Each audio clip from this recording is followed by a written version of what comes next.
Hello, Hero Collectors here. How's it going, everybody? Hope y'all are doing fantastic. I know I am, and today we're going to be taking a look at the Star Wars The Black Series, Mace Windu and Yoda from their own respective Clone Wars 2-packs. These did not come in a 2-pack together, but I did get them together thanks to my good buddy Gwen.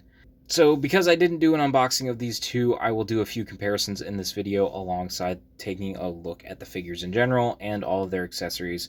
So without further ado, let's get into it. Okay, taking a closer look at Mace Windu here, you can see his nice Jedi robes. When I get into comparisons, you'll see that this is actually just a lot of reuse, but I do like a lot of the colors that they use here. Got it's a bunch of tan and brown and a little bit of white thrown in to just kind of break up the different looks, but you can see all of the robe patterns throughout the figure. As I kind of spin him around here, he's got the Republic logo on that arm, and he's got a little bit of like communicator details on that one. Of course, the boots. Something I did notice this time around, but not with any of my other previous Mace Windu figures, is they don't have a place to plug in the lightsaber hilt. So the hilt has a little peg to port into a belt, but he doesn't have one. And while we're here, we can see that the head sculpt and paint looks pretty nice. I don't know, it's not quite Samuel Jackson, but it looks like a decent Mace Windu.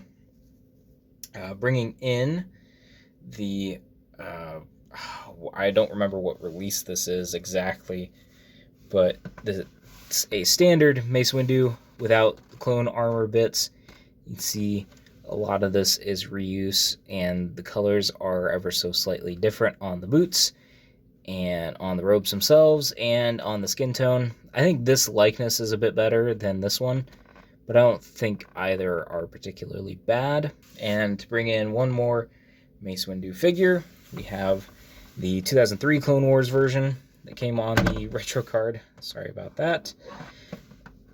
As you can see, a lot of the same. I think this is a different head sculpt. It looks a little too wide, but you can see the forearms are from this figure. Then I think the only bits that are new would be the hands, if that's the case. But you can see this figure reuse the legs and a lot of the base body as well. So there is the comparison there. The only accessory that this Mace Windu comes with is his lightsaber, which you can see is basically, if I bring it in a little bit closer actually, you can see that it is basically the same sculpt, just with different paint apps. So there is that.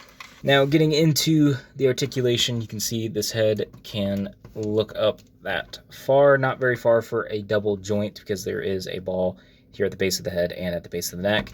You can look down ever so slightly.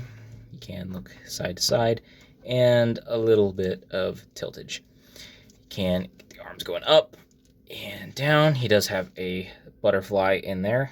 You can see if you can really see it. There you go. Which he can get some movement forward and back. What's nice about this figure is the tunic actually is a pliable material. Wonder where you could use that for. Black Series. Oh, a figure that came out before this one and in between the Mace Windus that all use this torso. Crazy how that works. Anywho, getting into the elbow articulation, you can see it gets past 90, and it can also get swivel. This hand goes up and down, while this one can do the roll of the dice side to side, which makes it better for lightsaber wielding. You can see the torso is on a ball joint at the waist. Get lots of movement forward. There's back. He really wants to lean back. This joint is slightly loose, but you can get forward ever so slightly. And then, of course, side to side, and he can turn as well. The hips can go out this far, and he can kick forward quite a bit, and the little robes, tunic, whatever you want to call it, does get out of the way. And he's got a cut at the thigh, double jointed knees, and then no boot swivel, but you can get the ankles to point down.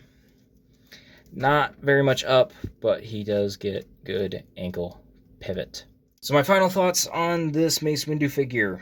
I'm not even the biggest fan of Mace Windu, but I somehow ended up with 3 figures for my collection. This particular one will go with the rest of my 2008 Clone Wars figures, my Anakin and my Obi-Wan, and probably Rex and Cody Phase 2, and my Padawan Ahsoka. While the others will go with my Episode 3 crew or my 2003 Clone Wars crew. So he has his place, and I don't really think I expected to have 3 Mace Windus, but I'm here, and I do enjoy this figure. What I do appreciate is the articulation and how much range he does actually get. I was able to do some fairly dynamic poses with him. For Black Series, I do wish Jedi characters got more range, like the neck having 2 joints but not actually utilizing both joints. Some more boot swivel would have been great. More range at the arms going crossbody, but this figure actually has better crossbody than most Jedi figures, so I'm giving it a little bit more leeway in that sense. But overall, I'm very satisfied with this figure. It does exactly what I need him to do, and not really anything more. So does he have the fun factor? I think so. If you're looking for a good Mace Windu figure and you like the look of the Clone Wars, this can be a pretty serviceable figure in your display. And I've had quite a bit of fun actually posing him and taking photos. I think of the 3 Mace Windu figures, this is the first one I actually took photos of extensively. I don't remember doing it for the other 2 figures, so I did have more fun than I originally thought I would. So for a rating, I'm going to give him, I think, a 7.5 out of 10. It's a very solid figure. It has some problems, but at the end of the day, it'll be a good figure for the shelf and help fill out a particular part of my collection that I am wanting to add more to. All right, moving on to Yoda, who really just kind of steals the show. Not to diminish Mace Windu, but this little guy is amazing. You can see I have him with his little cane here. We'll talk about that in a second, but just to take a closer look at the figure, you can see he is very, very small, and he's got a nice brown robe. Now, watching episode 1 and 2 clips while posing this guy, the robes were a very, off-white, maybe eggshell, closer to tan color. I think this is supposed to be from either a comic book or the Clone Wars TV show. I'm not 100% sure. I know the clone character that he came with was from a comic book, so I don't know exactly what reference this is using, but I still think he looks good, and I plan to put him in my prequels era for my shelf. You can see he's got brown throughout. I don't think there's any real painted details aside from the feet and hands, and of course the head, which looks amazing. I love that little smile that he has. And to bring in another figure, here is the Empire Strikes Back Yoda that I've had in my collection for a little bit. He did have a cane too, but the vacuum or carpet monster may have eaten it, so I have to do a little digging around just to make sure. But yeah, he is a lot bigger than this figure. Comparative in size to other characters, I don't know which is more accurate. I do think he is very, very little, and this guy is semi-little, but I don't know. I do like this figure more. This one I may still keep in my original trilogy setup, but you can see the differences there. I think this cloth good is worse than this one, and I do appreciate how good this cloak is in comparison to this one. But let's go ahead and take a look at Yoda's accessories while we have him here. So of course he has his cane, and it just kind of wedges into the hand depending on which one you want, like that. You can see no problem there. I'm sure if you want to weave it into the fingers, you can. I think I did like this to where it was pointing straight out from the hand. You can do different combinations with this. It stays in pretty well once you've got it set. So I didn't have a lot of trouble with this. He then, of course, has an alternate head that is much more angry, which I do appreciate for all the lightsaber battle poses that I did with this figure and a few other poses, but yeah, I like that. These are really good head sculpts. I think the smiling one is my favorite just because I can hear his little laugh when I look at this figure, but I do appreciate that they gave us this option. Black Series is the line that I wish gave us more options like hands and heads, so I love that they did this for this character. Then just to set Yoda down for a second so I can show both of these, he has a lit and unlit lightsaber. I do appreciate that, and he grips these pretty well.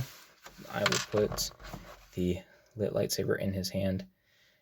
Now the plastic used is the translucent green, so all this silver and black is painted on. I haven't had any chipping so far, but I know back in the day with my 3 3/4 inch figures that had, painted hilts, those did eventually start to chip, so I am going to be extremely careful with this figure in doing that. And there is no place for him to really store the lightsaber that is not lit. It's just, if you want to have him hold it, you can. Then the final accessory is the chair, and it's got a nice kind of rubbery material at the cushion, but the rest of it is just a very flat gray, and he sits in it pretty nicely. I'm not going to pose him up for that right now. You will see a picture in the photo gallery where I did get him in a really, really good pose in this chair. I was really proud of it. So you will see how that looks there.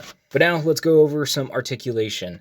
The head is on a ball peg, so it can look up that far, and he can look down that far, and he can, of course, tilt his head side to side and turn left or I guess this is left, that was right. He does not have a butterfly at the shoulder, but even so, he can go up and about reach 90, and he can go forward and back. Full 360, but you got to be really careful with the soft goods. He can get an elbow bend. I think that's just about 90. It's hard to tell. Yeah, just about 90.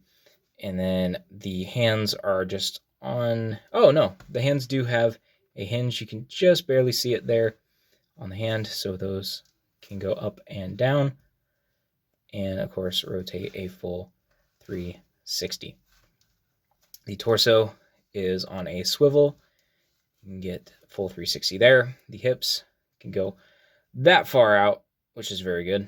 And then he can, of course, kick forward, get the cloak out of the way a little bit, and back, not so much. Knees do go to past 90, I would say. And he does have a swivel at the knee, and I forgot to mention he does have a swivel at the elbow. And then the feet do have a hinge. He can hinge down ever so slightly, hinge up a little bit, and he does have a little bit of pivot. So, with all that being said, what are my final thoughts on this figure? When going over the articulation of him, it seemed like it was rather limited, but having him in hand, you can get him in so many good poses. I had a blast with this guy. There's something about small figures that can pose really well that just makes them that more enjoyable, especially a character like this that's very expressive and very, once he gets going, action-oriented. So I had pulled up videos of him fighting in duels. I do wish I had the Darth Sidious figure from episode 3 to pose him with, but I did pose him with Count Dooku, and that was a blast. But even more natural stances, like sitting in the chair, walking around, he looks so good, and when paired up against other figures, it's just very satisfying. I don't have any serious faults with this figure, if I'm being honest. He poses really well despite what can be seen as limited. He is very expressive. I love the two heads. I love the lightsaber, the cane. It all just works. And the soft goods, I could take or leave. I think for this figure, it does actually benefit him. So yeah, I don't really have much to say in the way of bad. Of course, does he have a fun factor? Yes. You just heard me ramble on about how much fun he was. Of course he has fun factor.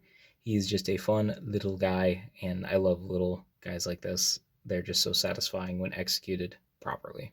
So for a final rating, I'm going to give him a 9 out of 10. Giving him this many accessories, making him so posable, making him look this good is just so, so nice for me, who is wanting a prequels era Yoda for the collection. It just all comes together so well, and I am so very satisfied with this figure. Alright, it was kind of hard to get these guys posed together in the same frame, but man, do they look good together. But that is the end of this review. Let me know what you think down in the comments below about the figures, about the review. Just let's start chatting. And while you're down there, make sure you like the video, also subscribe, and I will talk to you in another video, another post, another time.